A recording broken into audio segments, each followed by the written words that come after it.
आलोक जी, जैसे आप नई नई कन्याओं को मिलते हैं, नई नई कन्याओं के साथ शुदाई वाले सीन देते हैं जो कि सीन ही होते हैं। हम्म। तो हमने सुना सेट पर आपके साथ कुछ विडंबना हो गई थी। क्या आप जान सकते हैं पूरा माजरा क्या था? नहीं, सेट पर नहीं, क्या होता है गहना मैं बताऊं। जब हम साथ काम करते हैं और इंटीमेट सीन्स करते हैं तो एक कहीं ना कहीं एक दूसरे से लगाव और आत्मीयता और दोस्ती हो जाती है। बिल्कुल। और फिर अपन, मैं तो बहुत सीधा साधा सिंपल आदमी हूँ, तो जो मुझे दिखता है जैसा, तो मैं बिलीव करता हूँ वैसा ही है। So true. लेकिन अभी हाल में मेरे साथ एक ऐसी घटना हुई कि हम्म। मुझे पहली बार बड़ा दुख से कहना पड़ रहा है कि जो दिखता है वैसा वास्तविकता में होता नहीं है। और दोस्तों, खास तौर से लड़कियों के बारे में। ओके। एक एक्ट्रेस है, आप बहुत अच्छे से जानती होंगी, शिखा रमैया। अच्छा, नहीं मैंने नाम नहीं सुना। हाँ, मैंने 1.5 2 साल पहले उसके साथ काम किया था। हाँ। बहुत बड़ा नाम नहीं, होगी बड़ा नाम होता तो पता होता है। बड़ा, मतलब हाँ, काम करती है। ठीक है। बहुत ज़्यादा तो उसको काम कोई नहीं देता उसकी इन्हीं आदतों के चलते। लेकिन ओके। मैंने उसके साथ, शिखा रमैया के साथ काम किया था। ठीक है। अच्छी सुंदर सी गोरी चिट्टी अच्छी लड़की है, बातचीत में ठीक थी, अच्छी, हमने साथ काम किया तो अच्छी दोस्ती होगी। ठीक है। फिर 1 साल बीत गए। फिर एक बार अचानक, 1 साल बाद काम करने के, हम्म। अचानक उसका फ़ोन आया मेरे पास, और व्हाट्सएप मैसेज, हम्म। हेलो हाय, कुछ काम वगैरह, साथ काम, ये सब वो सब। पहली बार फॉर्मल टॉक्स था, मैंने कर ली। दूसरे तीसरे रोज चैट के बाद उसने मुझे रोजेज, हग्स और किसेस ये सब भेजना शुरू कर दिया। हाँ। तो हमने चूंकि साथ काम किया था, अच्छी दोस्ती थी, तो एक आध बार मैंने भी रिस्पॉन्ड किया, ठीक है। जहाँ हेलो हाय मैंने भी किया। जैसे ही मेरी तरफ से ये रिस्पॉन्स मिला कि उसने फिर मुझसे हेल्प मांगनी शुरू कर दी, ओके। पैसा मांगने शुरू कर दिया। अच्छा। हाँ। और पैसा मांगने का हर बार कुछ नया बहाना। बहाना। कभी घर में राशन ख़त्म हो गया, अरे सर, कभी आलोक जी, कभी सर राशन ख़त्म हो गया। कभी मकान का किराया देना है। अब दिल्ली में, अब मुंबई में तो हम लोग जानते हैं कि मकान का किराया एक बहुत बड़ी चीज़ है। तो अब देखिए, मेरा क्या है कि सेट पर अपनी दोस्ती हुई, साथ काम कर रहे हैं, वो वहाँ तक ठीक है, एक दूसरे की हेल्प कर रहे हैं, एक दूसरे को काम सजेस्ट कर रहे हैं, वहाँ तक ठीक है। लेकिन ये दोस्ती में ये पैसे का लेन देन जो हुआ, तो वो मैं पसंद नहीं करता कि पैसा आया कि समझिए आप दोस्ती में खलल पड़ेगा। लेकिन साहब, शिखा रमैया ने बातचीत कर करके रोज रोए गाए फ़ोन पे ये वो। फिर आखिरी दफ़ा जब की घटना है कि उसने, अब कि मकान मालिक जो है किराए के लिए पैसे मांग रहा है, पैसे मांग रहा है। ठीक है। प्लीज़ प्लीज़ ऐसे वाले इमोजीज और ये ऐसे वाले इमोजीज, और अपनी लो कट ब्लाउज की फोटोज एंड ऑल, ये सब वो सब। तो ठीक है साहब, तो समझ में कई बार उसको मना कर चुका था कि मैं वैसे, लेकिन वो पीछे ही पड़ गई। बोली कि मैं आपको 2 दिन बाद वापस कर दूंगी पैसे। पता नहीं मेरी मति मारी गई थी क्या कि शिखा रमैया इस बार जब रिक्वेस्ट करने लगी और ये वो, तो मैंने उसको किराए के, उसके मकान के किराए के लिए पैसे दे दिए, इस शर्त के साथ कि भाई देखो, 2 दिन में वापस कर देना। तो उसने कहा हाँ, एकदम वादा किया। और फिर ढेर सारे हग्स किसे सब मेरे व्हाट्सएप पर पड़े हैं, ठीक मैं है। आपको दिखाऊंगा।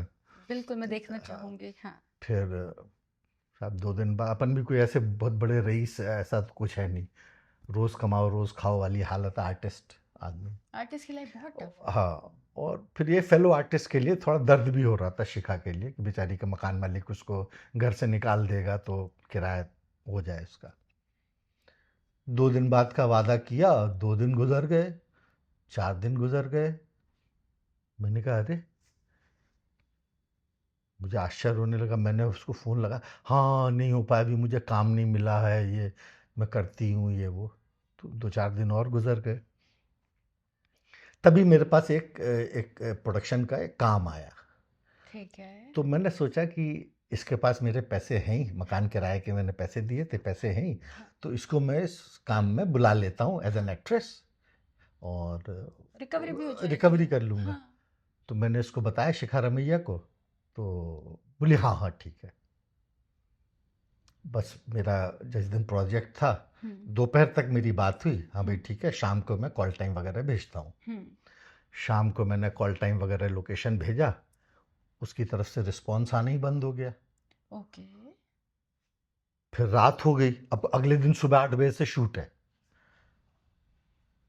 रात हो गई, मैं फ़ोन लगाना शुरू किया, फ़ोन नहीं उठाए, ये नहीं उठाए, मैं छटपटा के रह गया। रात 10 बज गए, मैं बार बार बोल रहा हूँ शिखा कहाँ हो, call me back, please call me back. गायब। अगले दिन मेरे शूट की ऐसी गन तैसी हो गई। ओह शिट, वो आए ही नहीं सेट पर। उसने एक रात पहले से ही फ़ोन उठाना ही बंद कर दिया। ओह शिट, और पूरी यूनिट सफर करते हैं। हाँ। तो समझिए मेरी दुर्गति तो हो ही गई। उसके बाद फिर जब किसी तरह मैंने अगले दिन का शूट को आगे पीछे किया, मैनेज किया, किसी को बुलाया, कैसा कैसा करके, मतलब मेरी दुर्दशा तो हो ही चुकी थी। खैर एक दिन बीत गया शूट के बाद, फिर मैंने उसको फ़ोन लगाया, तब से लेकर के आज मोर देन 5-6 मंथ्स हो चुके हैं ऊपर। Oh shit. कल करती हूँ वापस, आज करती हूँ, कल करती हूँ, अभी काम नहीं मिला, अभी ये हुआ वो हुआ। उल्टा वो अब मुझे ब्लेम करने लग गई कि आपने आपने पैसे ये बोल के थोड़ी ना दिए थे कि इतनी जल्दी मांग दोगे, मैंने तो कहा था कि जब होंगे तब। मतलब बात बनाना और 25 तरह की बातें, ये सब वो सब। तो कुल मिला करके ये है कि अब वो मेरे कॉल का रिस्पॉन्स भी नहीं देती। तो मैं अपने फेलो कास्टिंग डायरेक्टर से हम्बली रिक्वेस्ट करूँगा कि ऐसी,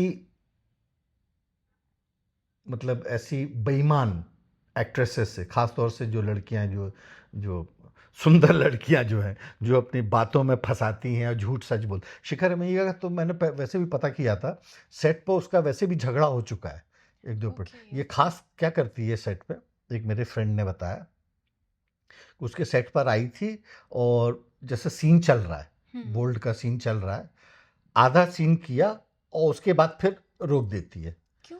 फिर से जाती है उसी वक्त प्रोड्यूसर के पास पैसे बढ़ाने के लिए। ओह। मतलब आर्म ट्विस्टिंग का जो तरीका है ना। वो जैसे हमारे शूट पे आतिफ के जो हरकतें थी, पहले 10,000 पर डे पे फाइनल हुआ, हाँ फिर वो सीधे से 30,000 रुपये आ गया कि 30,000 पर डे दो। हाँ, हम 3 दिन शूट कर चुके थे इसलिए हम बस फंस गए थे। वैसे ही ये शिखा रमैया करती है। तो तो ये सब तो खैर तब तक तो मैं फंस ही चुका था शिखा के जाल में। और उसके बाद से अभी तो मैं काफ़ी दिनों से, 1 महीने से मैं कॉल भी अब लगाना छोड़ दिया, क्योंकि वो इतनी बेशर्म हो। अच्छा, बीच में इस दौरान जब पैसा मैंने कहा कि भाई दे दो, आज दूंगी कल दूंगी, ये सारी बातें, तो उसने मुझे ऑफर भी किया कि मैं, आपको पैसा ही चाहिए कि मैं किसी और तरीके से आपको चुका सकती हूँ। Oh shit. आप समझ रही हैं? हाँ, मैं सब समझ रही हूँ। तो लेकिन तब तक तो मैं इससे चोट खा चुका था। मैंने कहा कि ये लड़की, इसकी नीयत जो है बहुत ख़राब है, जो इतने से पैसों के लिए जो ऐसी बड़ी बेईमानी कर रही है, मुझे अपने हुस्न के जाल में फंसा के, उसको लगा, संभव लगा कि मुझे फंसा सकती है। हाँ, तो कैश न्यूज़ नहीं में तो लगा था। काइंड में, हाँ। आप समझ रहे हैं मैं क्या बोल रहा हूँ? तो मैंने तो हाथ जोड़े, मैंने कहा भैया मेरे पैसे दे दो, हाँ। लेकिन उसने आज तक नहीं दिए। तो कास्टिंग डायरेक्टर से रिक्वेस्ट है कि अगर आप लोग उसको कास्ट करते हैं तो कभी भी भूल के एडवांस न दें। प्रोड्यूसर से मैं रिक्वेस्ट करता हूँ कि आप भी कभी एडवांस न दें। आप उससे काम कराएं, जो भी है, काम के बाद जो पैसे तय हुए हैं शिखा रमैया को उतने ही पैसे दें, लेकिन कभी एडवांस न दें भूल के, नहीं तो आपका भी हश्र जनाब वही होगा जो मेरा हुआ है। अच्छा, आपको पता है कुछ लड़कियां क्या करती हैं? ऐसे चैट्स तैयार करती हैं और बाद में फिर ब्लैकमेल करने पे आ जाती हैं, पुलिस हाँ केसेस के नाम पर हाँ। डराने लगती है, क्योंकि हम